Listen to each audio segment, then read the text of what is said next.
Hi guys, I'm going to give you a quick run through of the pedal board I'm using right now, and it's a work in progress. It's been a long time coming. I won't go into details. I want to try and keep this as short as possible, and I'm using my phone, which I have on a small Gorilla tripod, so let me walk over backwards and check this out.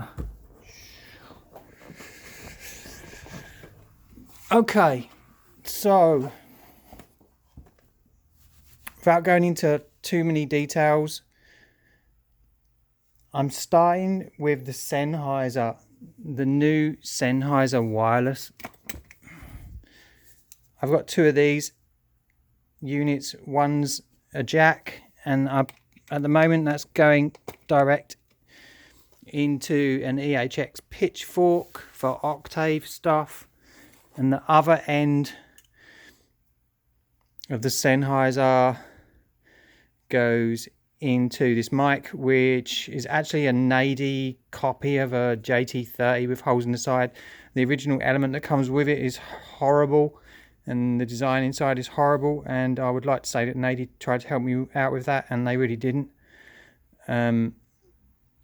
So I had my friend Rick Bagley in Los Angeles, where I now live, fit an SM58 element in it, and that works great. It's a little bit lively on the body. It was horrifically lively to start with when it had the cheap element in it.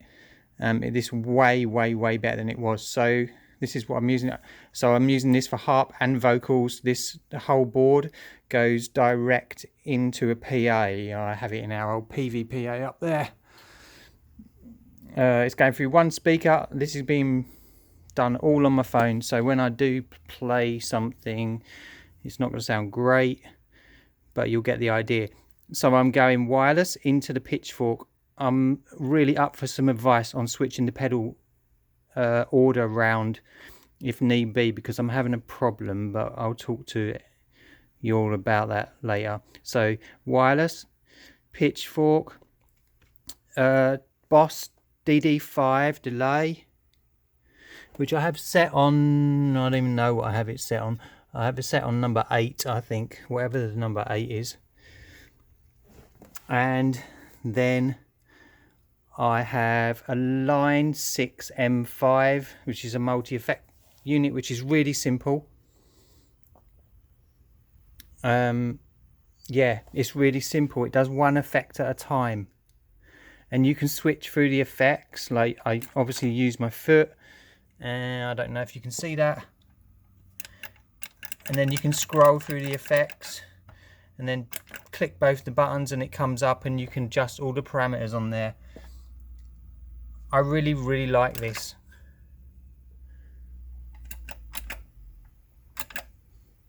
I wish it was much smaller, and I tried to use a smaller Zoom unit, which is way smaller, the same size as a Boss single pedal, and I just couldn't get my head around it because it's stacked up effects and my brain couldn't cope. This does one effect at a time. My brain can cope with that.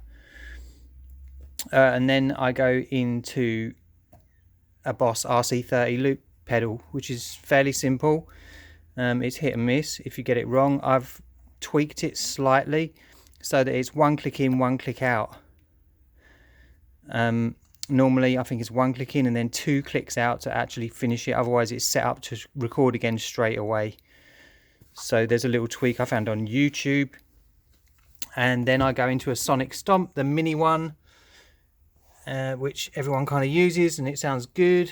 Actually, you can see the settings somewhere here. And then I'm going into a Micro DI from Mooer, and that's all powered by a Strymon Zuma power supply. And on the RC30 I have a pedal from Loopy Pedals, which are in Australia I believe, and it's a switcher, so I can use this to turn the effects on and off. So there's like 5 effects on here, which actually I get on with pretty well. You can turn this on, so the Loopy pedal will do that. It will turn that on and off.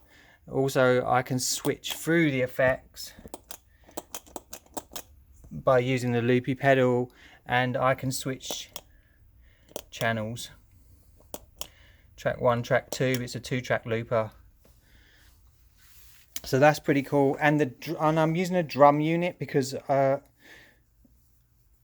don't consider myself a beatboxer in any way at all. I can do it a little bit, but being someone who has fairly high standards for myself, I wasn't happy with doing that when I originally started doing looping years ago in the UK. So that's one of the main reasons why I just stopped doing it. And I wasn't prepared to practice and learn to be a really good beatboxer. So I'm using something called a Salgo FootDrum Plus. Now, I've got stickers on here to tell me all the sounds that are on here. So it's covering up the front, but if you look it up, I'll list it underneath this video, like a link to it or something, or put the name. It's basically got 2 pads, and I've color coded them so that I know the left is the left and it's like a pink color, and the right is the right and that's like a purple color, and it tells me all the sounds I've got. You can put other sounds in. I think there's at least 100 sounds, maybe 200 that come, and you can load them on your computer and put them onto the pads, like the channel for each pad. Okay, so you can hear that. It's like a piezo pickup in each pad. And because it has RCA connectors, I don't know why they did that. And it's also a funny voltage. It's 5 volts. So there's a guy who calls himself Saturn Works, who makes pedals. So he made me a converter box. I think his name is Brian. I can't remember. I should have researched before I did this. I have his emails. Sorry, Mr. Saturn Works. He did a great job. He made me this little box, which is a 9 volt to 5 volt converter. And this also has the opposite polarity, so I have to get a reverse polarity lead. And then I have this box, which is an on-off switch, and also has a volume control on it. So the Salgo drum unit is powered, goes Strymon to this converter, which is 9 volt, and then from 5 volts into here. And then I plug the Salgo FootDrum Plus into this box, and it goes underneath the board, which is, I made this and it took a while. It's drilled out aluminum if you're in America, and it's drilled out aluminium if you're in the UK, Australia or New Zealand. And it goes into a splitter that's underneath, which goes in here. So I've kind of got 2 lines going in. I've got everything else, and then I've got the drum going in. And I can switch, like if I turn that off and turn that on, you can't hear anything, but the sound will have switched. There you go, that's a clap. So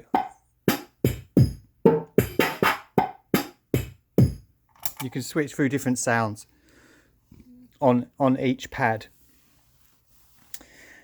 Yeah, so that's kind of it, really. That's kind of it.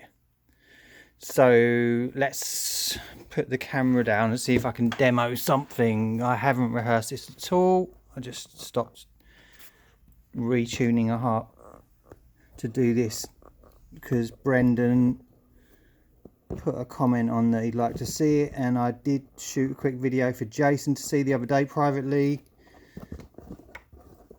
I'd also like to thank definitely you two guys for leading the way, because this harmonica thing is a constant learning process, like everyone else will say. This is the best group ever. I'm hardly on Facebook anymore. I literally just was going to delete my Facebook account and keep my band account. And then Jason started this group. So let's see if we can do something here. There's also a pause button. You can pause. It's a mute button, which is really great on this Sennheiser. I think they're called the XSW. Oh, I can't even remember. Look it up. This is the newest Sennheiser wireless unit plug-in thing.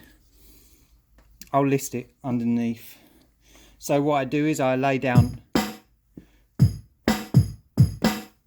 Okay, so that'll do. Lay down a beat with my feet, and then, you know, put a bass line on and a little riff on the other channel. I'll usually put the drums on track 1 on the looper, and then like a heart riff or through an effect or whatever on the, you know, like a rhythm track on track 2, and then just play around. I'll just play around for a few minutes and you'll get the idea.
Okay, there you go.